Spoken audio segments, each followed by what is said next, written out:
Assalamualaikum warahmatullahi wabarakatuh.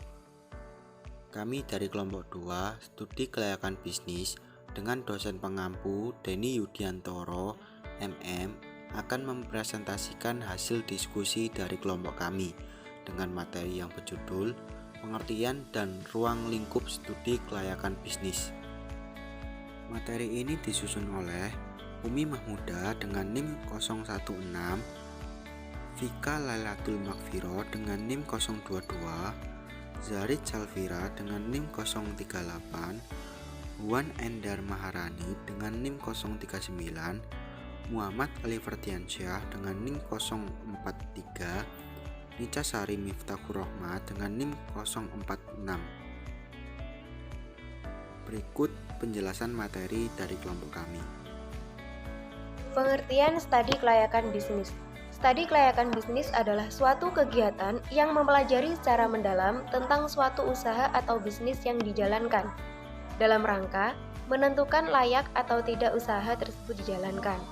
Mempelajari secara mendalam sendiri artinya meneliti secara sungguh-sungguh data dan informasi yang ada, kemudian diukur, dihitung, dan dianalisis hasil penelitian tersebut dengan menggunakan metode-metode tertentu. Dalam kaitannya dengan bisnis, studi ini bisa digunakan untuk membantu pengusaha mengambil sebuah keputusan yang tepat. Bagi seorang pemula, studi ini sangat penting dilakukan karena dapat menghindarkan pebisnis dari kerugian. Kegiatan dalam studi kelayakan bisnis sendiri meliputi identifikasi masalah, peluang, menentukan tujuan, menggambarkan bagaimana situasi bisnis, dan menilai berbagai manfaat yang dihasilkan. Objek dan proyek studi kelayakan bisnis. Yang pertama adalah objek studi kelayakan. Objek adalah sasaran proyek yang akan dipelajari atau dinilai oleh studi kelayakan. Objek studi kelayakan bisa bermacam-macam sesuai dengan target objek yang akan dianalisis. Misalnya, seseorang investor yang berencana mendirikan sebuah tempat wisata di pantai Jakarta meminta konsultan studi kelayakan untuk mengadakan studi kelayakan. Dalam hal ini, objek studi kelayakannya adalah pendirian tempat wisata. Yang kedua adalah pengertian studi kelayakan proyek. Yang dimaksud dengan studi kelayakan proyek adalah penelitian tentang dapat tidaknya suatu proyek, biasanya merupakan proyek investasi, dilaksanakan dengan berhasil. Pengertian keberhasilan ini mungkin bisa ditafsirkan agak berbeda-beda. Ada yang menafsirkan dalam artian yang lebih terbatas, ada juga yang mengartikan dalam artian yang luas. Artinya, yang lebih terbatas terutama dipergunakan oleh pihak swasta yang lebih berminat tentang manfaat ekonomis suatu investasi. Sedangkan dari pihak pemerintah atau lembaga non-profit, pengertian menguntungkan bisa diartikan yang lebih relatif, mungkin dipertimbangkan sebagai faktor seperti manfaat bagi masyarakat luas yang bisa berwujud penyerapan tenaga kerja, pemanfaatan sumber daya yang melimpah di tempat tersebut dan sebagainya. Bisa juga dikaitkan dengan misalnya penghematan devisa ataupun penambahan devisa yang diperlukan oleh pemerintah. Metode mempelajari studi kelayakan bisnis. Setiap orang yang ingin mendapatkan manfaat dari studi kelayakan bisnis, sekurang-kurangnya harus melalui beberapa tahapan berikut. Yang pertama, membaca konsep dengan benar.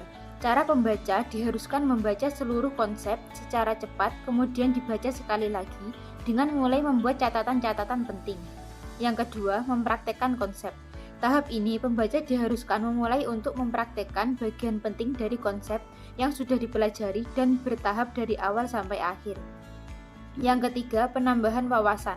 Tahap ini diperlukan bagi pembaca untuk memperluas wawasannya mengenai konsep ini dengan cara banyak membaca, mengikuti seminar atau lokakarya, berdiskusi dengan pakar, atau meninjau proyek-proyek baru yang didirikan. Tahap-tahap yang perlu dilalui dalam melakukan suatu studi kelayakan diantaranya adalah sebagai berikut. Yang pertama adalah pengumpulan data dan informasi. Mengumpulkan data dan informasi yang diperlukan selengkap mungkin, baik yang bersifat kualitatif maupun kuantitatif. Pengumpulan data dan informasi dapat diperoleh dari berbagai sumber-sumber yang dapat dipercaya. Yang kedua, melakukan pengolahan data. Setelah data dan informasi yang dibutuhkan terkumpul, maka langkah selanjutnya adalah melakukan pengolahan data dan informasi tersebut. Pengolahan data dilakukan secara benar dan akurat dengan metode-metode dan ukuran yang telah lazim digunakan untuk bisnis. Yang ketiga adalah analisis data. Langkah selanjutnya adalah melakukan analisis data dalam rangka menentukan kriteria kelayakan dari seluruh aspek.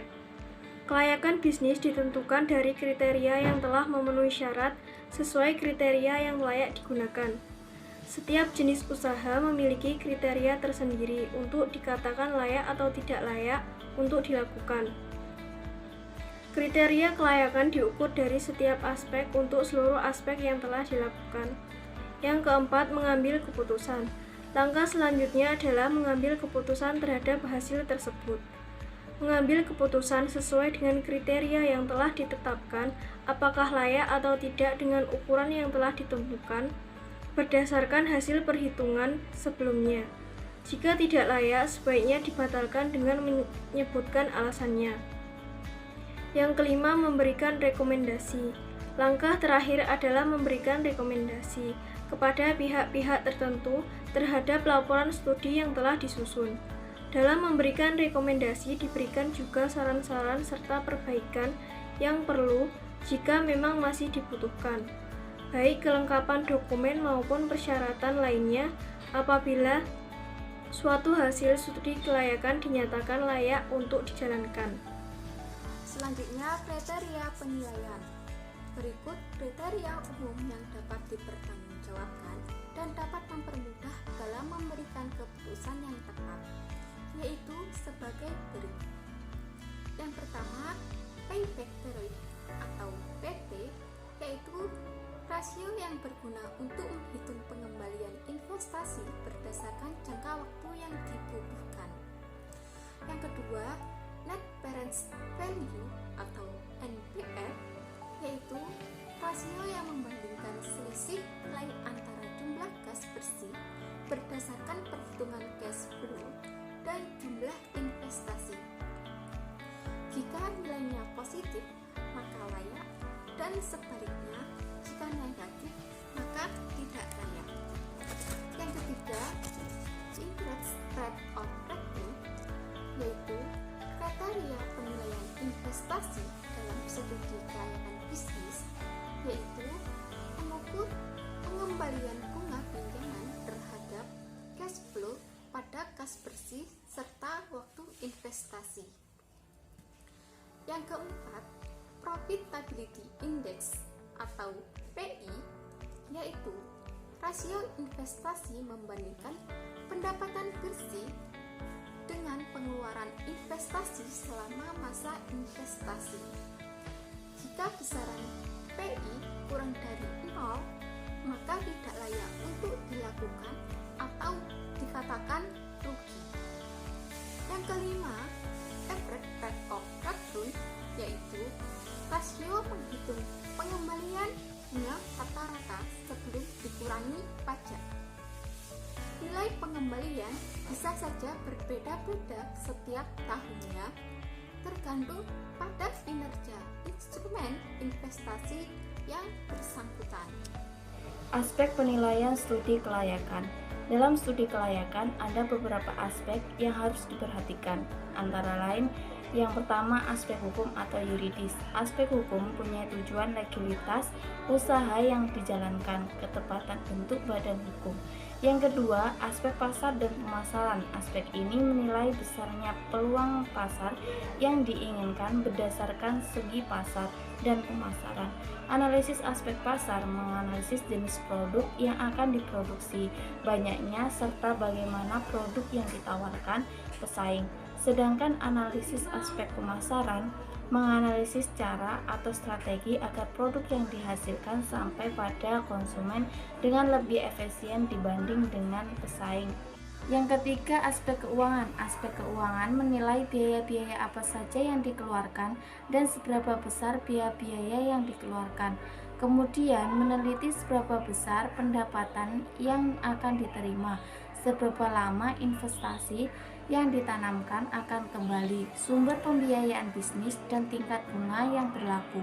Yang keempat, aspek teknis atau operasi. Dalam aspek ini meneliti mengenai pemilihan strategi produksi, pemilihan dan perencanaan produk yang akan diproduksi, rencana kualitas, pemilihan teknologi, rencana kapasitas produksi, manajemen persediaan, jenis teknologi, pengawasan kualitas produk, peralatan dan mesin, lokasi pabrik, layout pabrik, perkembangan teknologi, rencana operasional dalam hal jumlah produksi, rencana pengendalian persediaan bahan baku dan barang jadi, dan pengawasan kualitas produk atau barang atau jasa.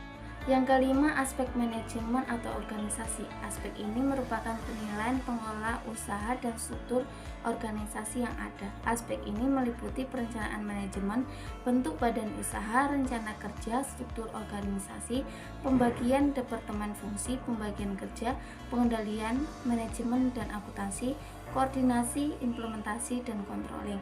Yang keenam, aspek ekonomi sosial. Aspek ini melihat seberapa besar pengaruh yang ditimbulkan jika proyek ini dijalankan. Pengaruh ini terutama ekonomi secara luas serta dampak sosialnya terhadap masyarakat secara keseluruhan. Yang ketujuh, aspek dampak lingkungan.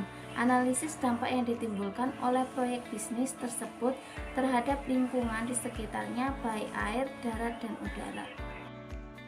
Baik, itu tadi penjelasan materi dari kelompok kami. Jika ada kurang lebihnya, kami mohon maaf. Terima kasih. Wassalamualaikum warahmatullahi wabarakatuh.